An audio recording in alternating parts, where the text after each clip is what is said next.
I saw that there's a product called the Copper Crisper, which is like a copper-coated mesh basket that's suspended over a copper-coated pan, and it's used to make crispy stuff like French fries that you bake in your oven. And I saw it and I was like, well, that seems pretty simple. I could probably just make that with stuff that I have around the house. So here's what I'm trying to do. I got this copper mesh that is meant to be used for stuffing into cracks where mice would try to get in. Since they don't want to try to bite through it, it just plugs it up better than anything else. It's just a tube of copper. Kind of see that it opens up. So I figured I can just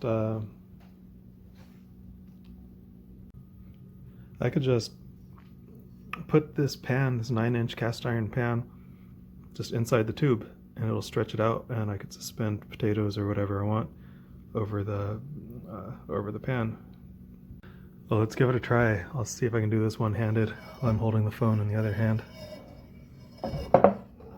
Pull that over there.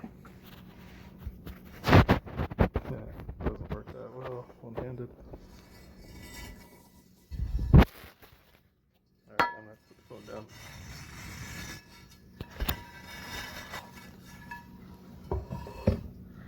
Hey, it worked alright.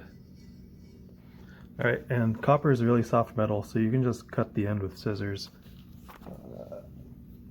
You don't need like tin snips or anything special.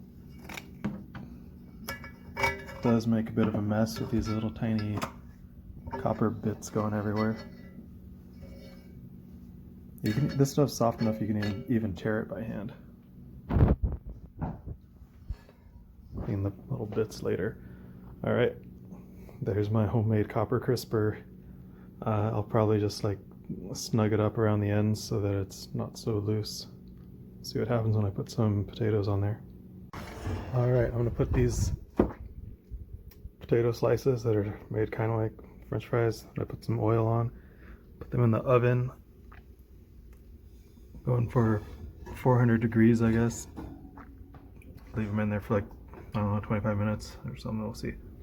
Alright, 25 minutes have passed, and it looks like that. Yeah, that looks pretty good. I'll take that out and see what we get.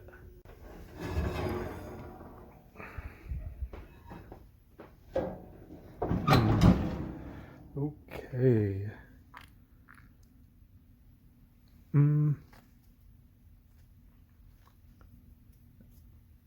Maybe it needs a few more minutes. Put it in for 8 more minutes. It's still at 400 degrees, but I'm gonna raise it up to 450 for the last 5 minutes. See what we get this time. Oh, look at that. It's all crispy looking. Let's check it out.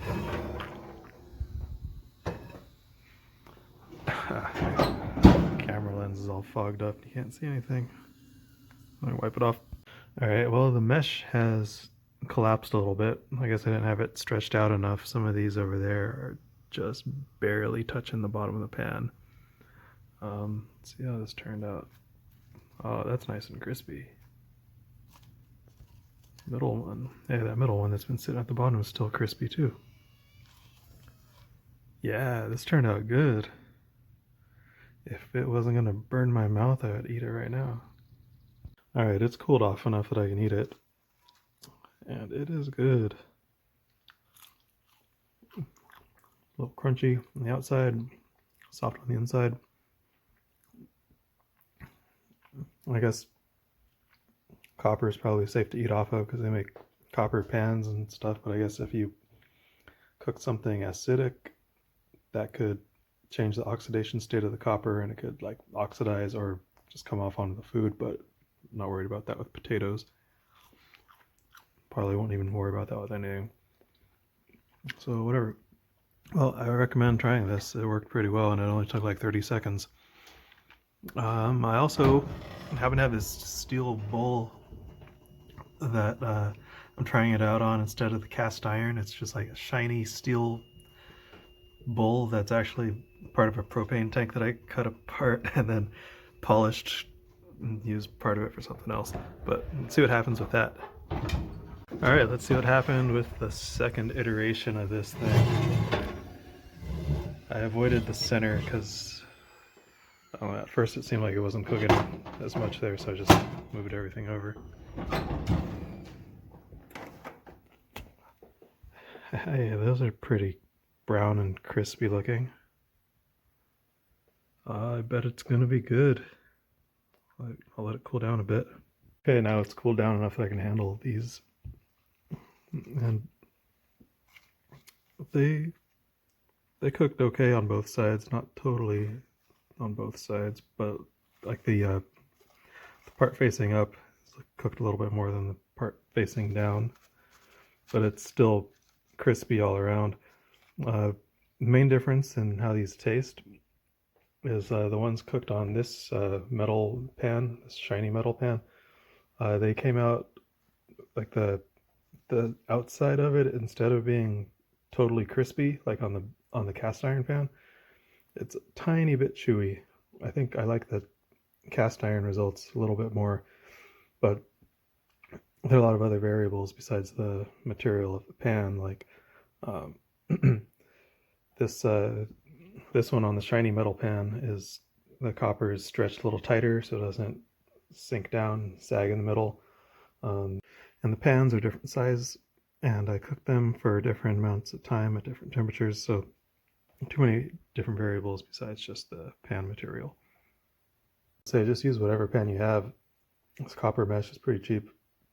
You can just use it a couple times or just throw it away. It's not a big loss. It turned out pretty good. I didn't do like a properly controlled experiment where I guess you would have like just cook the potatoes on a pan without any kind of copper suspended mesh thing and see how that turns out and compare the results. I'm not trying to do like a real science experiment here, just curious about what would happen. I'm pleased with the results both ways. Hey, look at that guy. It's almost hollow. That's kind of weird. Tastes good. This one's a little softer. Kind of stretchy. Yeah, that one's more on the elastic side. How about this guy?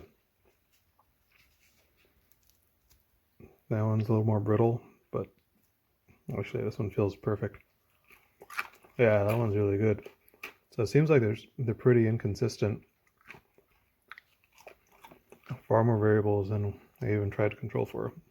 Well, whatever, I'm just trying to eat fries. That's a good way to do it. I might do that again.